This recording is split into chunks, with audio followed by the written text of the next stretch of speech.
Pagising nito ngayon, papakainin ko to. Nagamot ko na to kanina. Patay na yung mamagpapa. Ano niya, mamagpapa niya, pinatay ng bandido daw. Pero wag ka nang umasa siguro, Budik, na buhay pa yung kapatid mo babae. Yun mga idol. Tuloy tayo ngayon mga idol. Nakita ko na sana si Kidlat pero hindi muna ako nagmadali mga idol. Inisip ko muna baka kung madaliin ko baka ano pang mangyari. Kaya naman natin gumamit ng tagulilong pero hindi lang tayo sure mga idol. Baka yung kalaban ay may panguntras tagulilong. Yun ang iniisip ko lagi. Yun ang habilin ni Lulu lagi sa akin. Sinasabi niya na huwag kang kumpiyansa na magtagulilong ka dahil yung mga bandido may mga agimat din sila na pangontra ng tagulilong na maaari kanilang makita. Kaya yun ang lagi kong iniisip. Yun ang susundan namin ngayon. Bago kami magano mga idol, dadaanan muna namin yung ano. Dahil nakita ko sa video ni Pau habang nagpapahinga kami ni Budik. Dahil si Budik mga idol, di ko alam kung anong sakit nito mga idol, nanginginig na naman. Na problema ako sa kanya. Kaya sabi ko na mag-relax muna tayo at daanan muna natin yung ano, yung pinagdalhan kay Pau dahil nakita ko sa video na kung saan dinala si Pau dahil nadaanan ko na yan. Kaya sabi ko nga na ano, na magpahinga ka muna. Pahinga muna tayo dahil ngayon umulan mga idol, bigla na lang sumama yung panahon dahil siguro to sa bagyo. Naawa din ako kay Budik. Kinuha ko pala yung kanina mga idol. Kinuha ko kanina yung bag. Dinaanan ko para nandito kasi yung pagkain. Ayan o. Di ko alam, parang may sakit yata itong bata na to. Buti na lang yung may na ano kami kanina na bandido. Kinuha namin yung buta. Pinasuot ko sa kanya dahil naawa ko sa kanya. Baka may mga matutulis na bagay ba pwedeng makatusok sa kanyang paa. Yan mga idolo. Sobrang lakas ng ulan.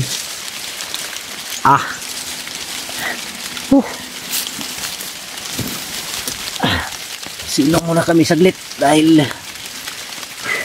sobrang init kanina tapos ngayon biglang umulan. Ito yung ano, ito yung pisa ng ano talaga. Pisa ng magkakasakit ka. Parang dito yata yun sa unahan, no? Sigurado ako dito yun sa unahan dinala si Pau, si Kidlat. Yun na naman ang alamin ko. Mamaya siguro pupunta kami ng ilog dahil nakita ko sa video ni Kidlat. Dinala din siya sa ilog, kaya yun ang pupuntahan namin ngayon. Dito lang kami dadaan. Maya siguro mga idol, pagpahingayin ko muna to saglit si Budik. Yan, mega love shoutout sa inyong lahat mga idol, sa lahat ng mga solid supporters natin dyan, sa lahat ng mga silent viewers, sa lahat ng mga OFW, mega love shoutout sa inyo. Shoutout kay Mary Grace Giberson ng Chicago, Tita Angie Ruiz ng Hawaii, Tita LG ng Amerika, Tita Yi Bernice ng Italy, Ate Bibs Bernas ng LA. Shoutout kay Ate Mil, Mila Chang, Jimmy Ramirez, Janice Alcalde, Berlin Bindiho, Team Kuwait, Team Marlica. Mega love shoutout sa inyong lahat. Mag-ingat kayo palagi mga idol sa inyong mga ginagawa sa araw-araw. Yan mga idol, uminit na naman. Tapos ngayon maya-maya lang bigla na naman tong ulan. Ito yung ito yung magbibigay sakit sa tao. Sobrang init ng nilakad namin kanina. Bigla kaming naulanan. Kaya di namin alam talaga na sigurado ako magkakaubo kami nito or hindi. Sipon, lagnat. Sa tingin ko ito si Budik may lagnat din. Yan ang init ng katawan. Pagising nito ngayon, papakainin ko to. Nagamot ko na to kanina.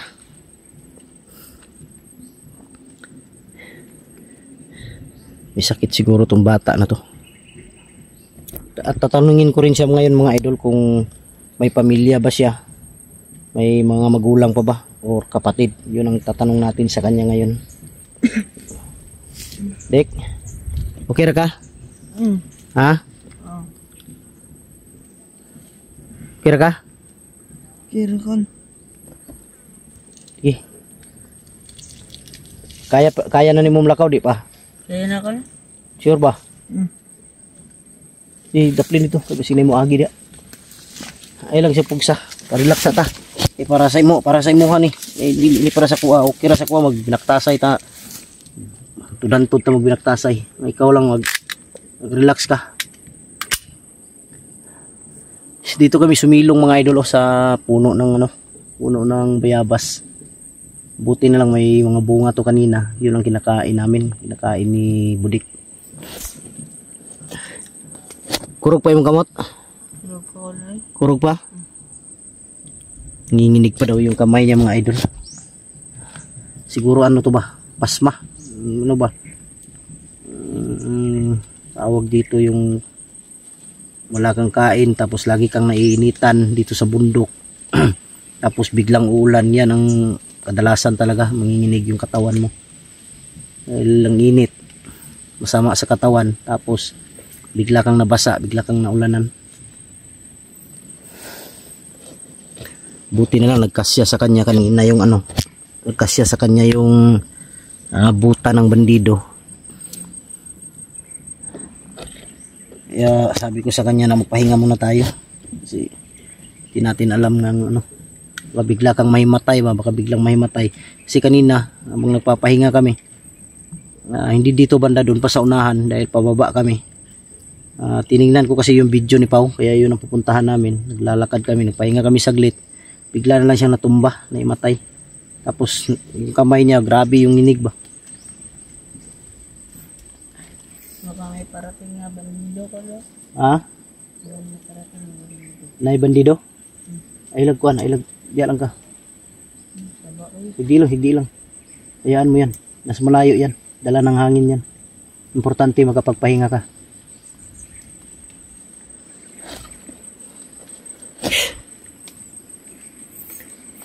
Ako'y pangutana si Muhadik. Napa kay pamilya?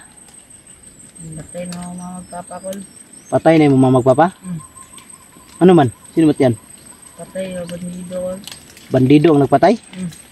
Patay.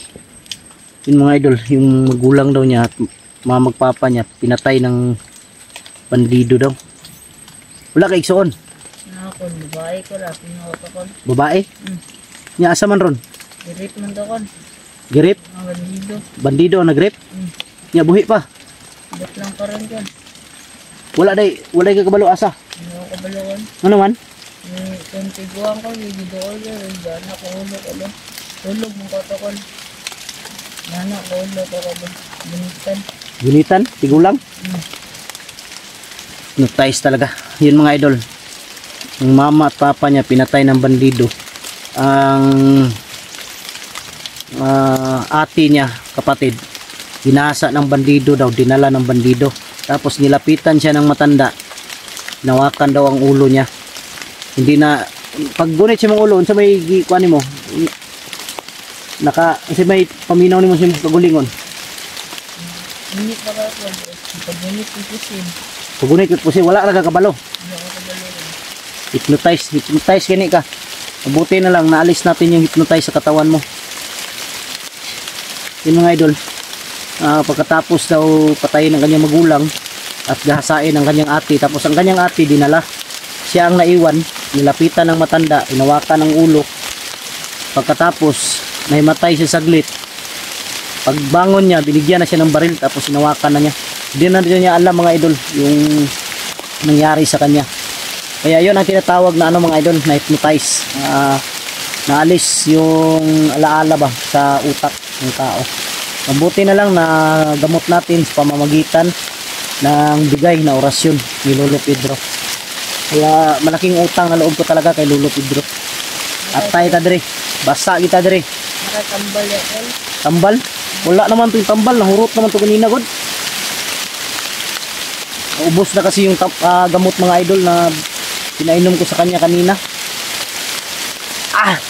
Tayo dito, basa tayo dito.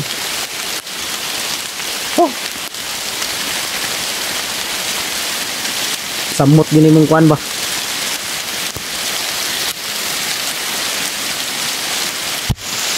Yan mga idol, oh. Bakas na yung ulan. Wala na talaga tong ano, basa talaga kami ngayon. Pero okay lang. Importante ligtas kami kahit mabasa kami mga idol.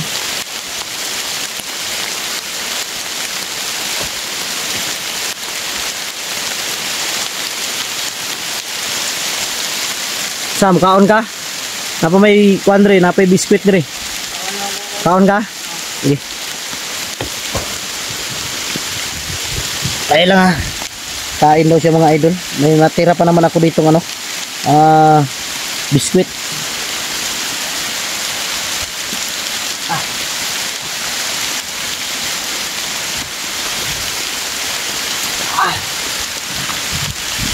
Okay lang okay lang mabasa ka. Importante safety ta.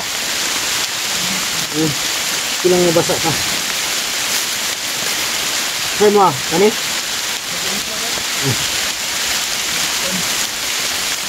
Ikaw dia, apa dia? Oh. Ay sada. Ay. Ito na yun. Ano yun?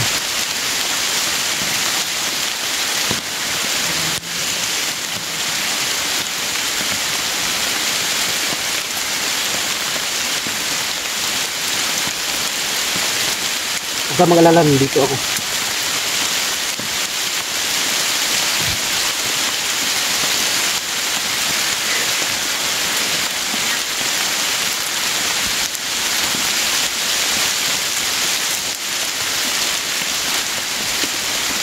Ayun mga idol, kain tayo mga idol.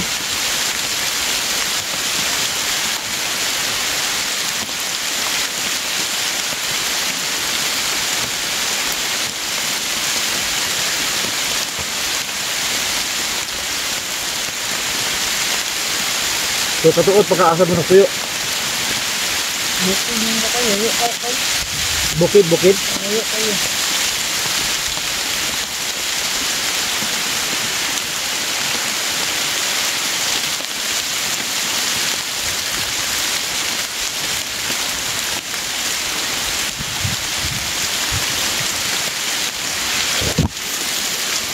Ito, sila ko lang. Udara. May mga tao dyan banda sa unahan. Talag pensa.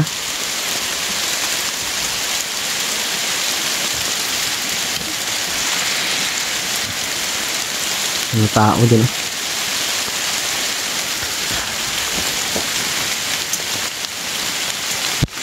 Alam pa daw ni Budik yung tirahan nila mga idol, pero katuod pa ka dito. Balo ka ba asa mo agi? Bukid.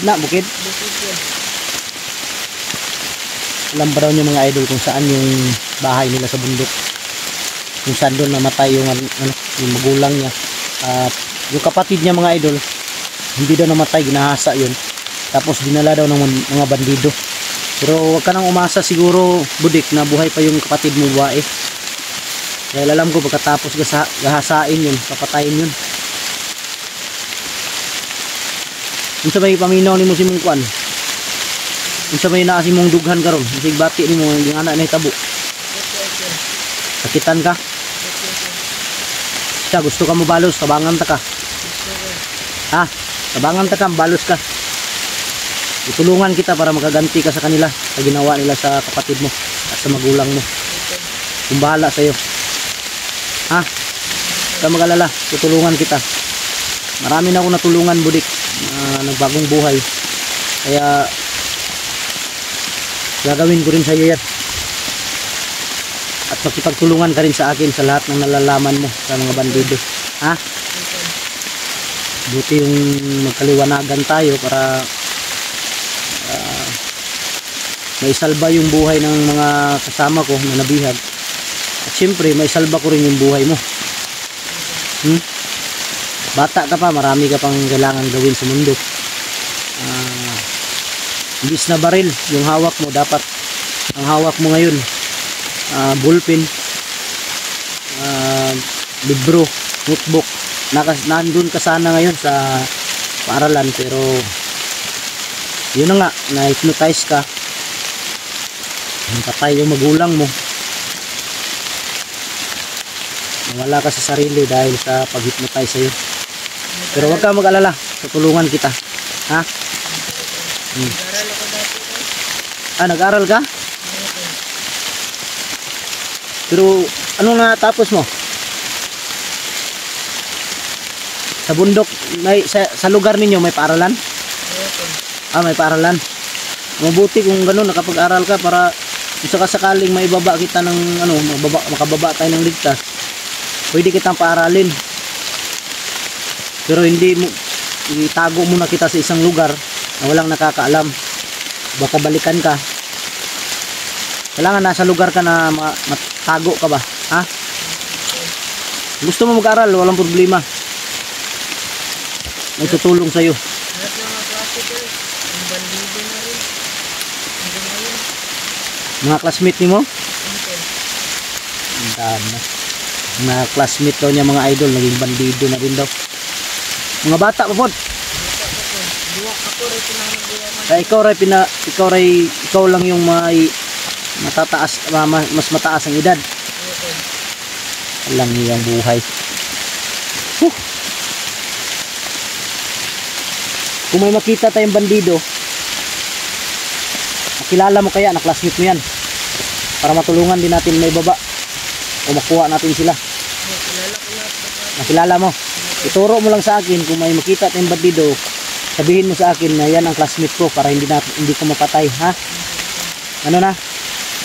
Kasi baka hindi mo sabihin, alam mo bandido, mainit ang dugo ko dyan sa bandido. Malaking atraso yan sa amin.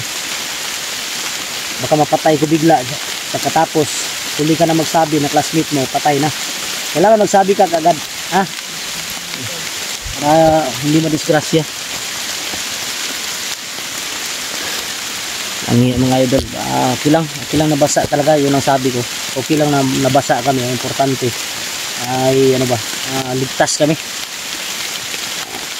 Ang gagawin na lang namin ngayon, puntahan namin yung kung saan si Pau dinala. Baka dyan namin maabutan ngayon kung di nila inilipat. Ang gagawin na lang namin ngayon, maghanap kami